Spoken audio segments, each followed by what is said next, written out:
بسم اللہ الرحمن الرحیم۔ السلام علیکم۔ حضور صلی اللہ علیہ وسلم کے والد گرامی حضرت عبداللہ سے بہت سی عورتیں شادی کرنے کی خواہش مند تھیں۔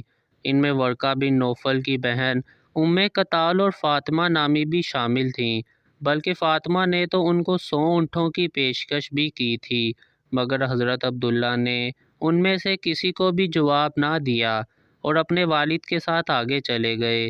سیرت رحمت العالمین میں قاضی سلیمان لکھتے ہیں کہ فاطمہ نے ان سے محبت کا اظہار کیا اور اپنی طرف متوجہ کے لیے 100 اونٹوں کا عطیہ بھی دینا چاہا۔ ان کے جواب میں حضرت عبداللہ نے جو اشعار پڑھے، ان کا ترجمہ بھی بہت عمدہ ہے، جو حضرت عبداللہ کے خاندانی پس منظر اور شرافت اور نجابت کا اظہار اعلان کرتا ہے۔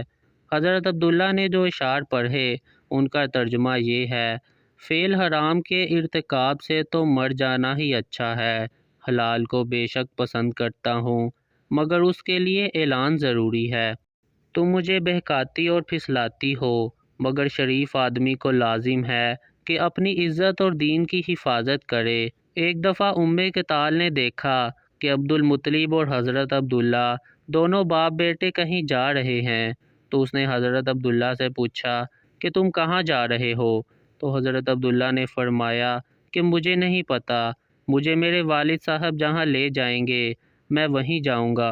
ام قتال نے کہا کہ کیا تم قربانی کے اونٹ ہو کہ کوئی تمہاری نکیل پکڑ کر جو چاہے جہاں چاہے لے جائے؟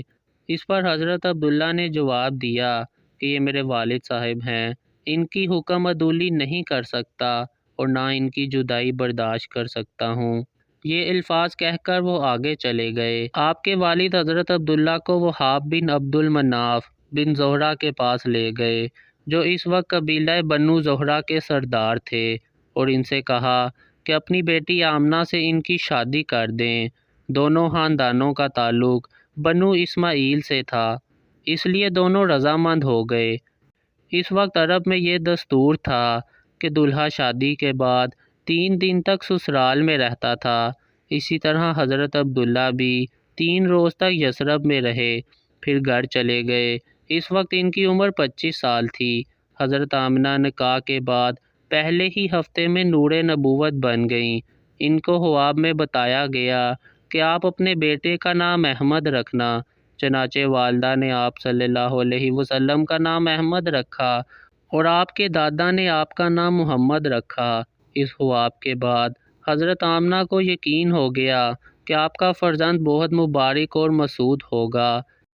حضرت عبداللہ شادی کے کچھ عرصے بعد ملک شام تجارت کے لیے تشریف لے گئے اور واپسی پر یثرب میں ٹھہر گئے۔ آپ کے والد صاحب کا حکم تھا کہ وہاں کھجوروں کا سوداگر ہے۔ وہاں حضرت عبداللہ کی طبیعت خراب ہو گئی اور رضا الہی سے وفات پا گئے۔ جب حضرت عبداللہ کی خبر مکہ میں پہنچی تو آپ کے والد عبد المطلب نے اپنے بڑے بیٹے حارث کو خبر کی تصدیق کے لیے مدینہ بھیجا۔ جب انہوں نے تصدیق کر دی، حضرت عبداللہ اپنے خاندان میں سب سے زیادہ عزیز تھے، اس لیے پورے خاندان والوں کو بہت دکھ ہوا۔ حضرت آمنہ کو بھی بہت دکھ ہوا اور بہت زیادہ صدمہ لگا۔